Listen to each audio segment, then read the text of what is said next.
a man highly regarded in the United States. I mean, there are more statues of him than probably anybody. And he made a statement towards the end of his life. He says, "Indeed, I tremble from my country when I consider that God is just and that his justice cannot sleep forever."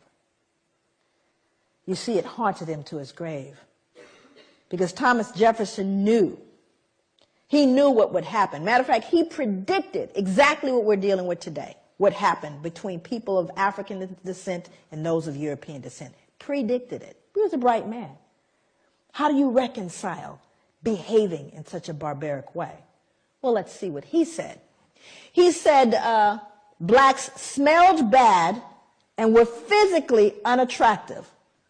Well, this was inconsistent with his behavior because, you know, he fathered slaves, Sally Hemings. So it didn't smell that bad, huh? Now, here's a more important one. He said we required less sleep. Now, that one's more interesting to me. Why would he need to? What dissonance was he feeling that he would need to believe that blacks required less sleep? Why? What did he do? You know, he owned slaves. So what do you think? How hard do you think he worked them? What was a work day for a slave? Sunrise to sunset. But do you have any empirical evidence, Joy? Can you prove that? Because you know, if you can't write it, you know, count it and measure it, it didn't happen in European culture. Is that correct? You've got to count it and measure it. How many of you have measurable objectives? Measurable outcomes. You better measure it. I don't care if you tell them. Can you tell your boss really, truly, at the end of the year, we're doing better now? I've been to work every single day I've watched, and I can guarantee you we're doing better. Is that going to fly? That would be no. That means you have to count it and measure it. And if you didn't count it and measure it, it didn't happen. So when you start looking at the notion of requiring less sleep, that's an interesting thing because I have to believe if I work you that hard. And boy, I got humbled when I found out how hard folks worked in the sugar plantations. Ooh-wee, I got humbled by how hard folks in the Caribbean were worked.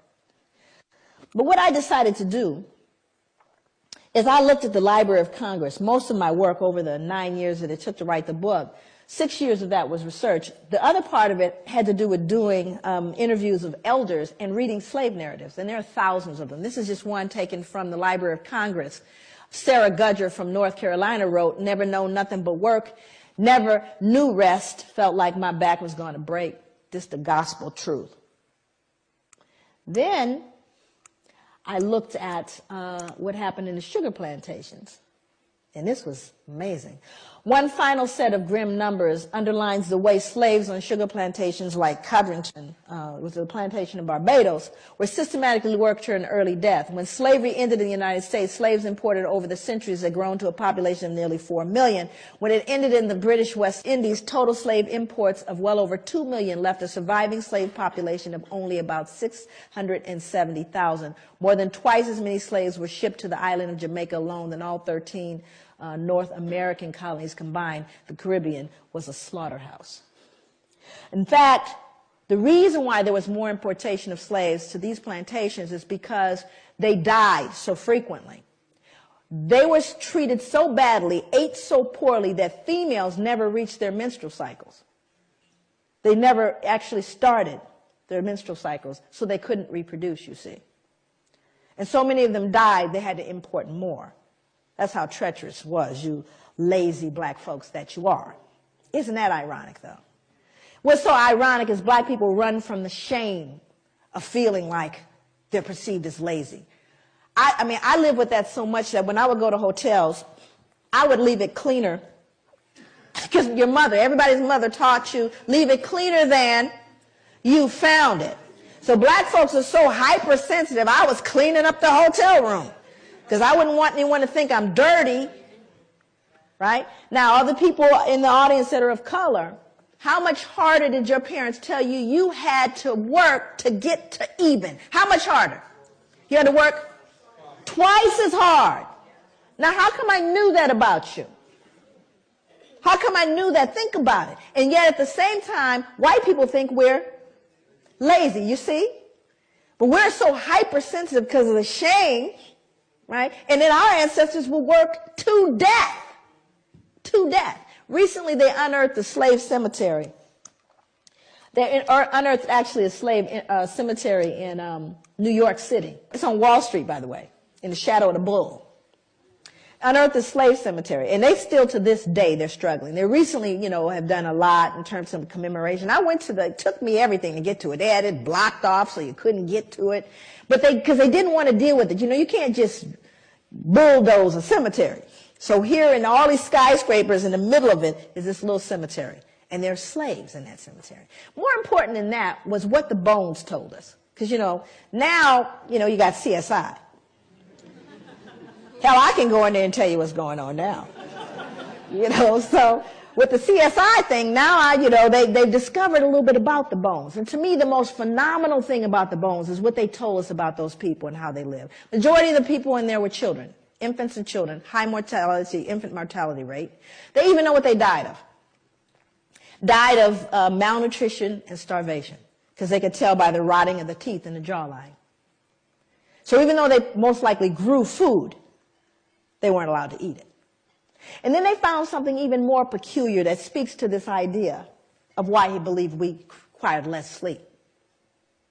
They would show a large frame man, and they would find an injury where the muscle actually detached itself from the bone as a result of exertion and not injury. Stay with me. It detaches itself from the bone as a result of exertion. That means you work so hard, the muscle detached itself from the bone. You don't see those kind of injuries in contemporary society because no one's going to work that hard. Unless, of course, you have a gun trained on you from sunrise to sunset. So we do have empirical evidence of how hard folks worked. Then he went on to say that we were dumb, cowardly, and incapable of feeling grief. Why would Thomas Jefferson need to believe that? Why would he need to believe we didn't feel grief? What was he doing, do you think, that produced cognitive dissonance? You were killing people? Not only were you killing people, beating them, you were selling them, yes? Selling mothers away from their children and husbands away from wives. And surely they don't feel it. Because if they felt it, that would make them human like me. So I simply say, and you see, it's not even so much that he said it, but he was an important person. If Joe, nobody said it, but he said it. So what do you think the rest of the folks, uneducated laborers, believed? Well, they don't feel grief, After all, Thomas Jefferson says they don't. So he becomes a critical person in making those statements. But you see, it was all to relieve and to settle the conscience that he died with. But these become very important as you see how these things move forward.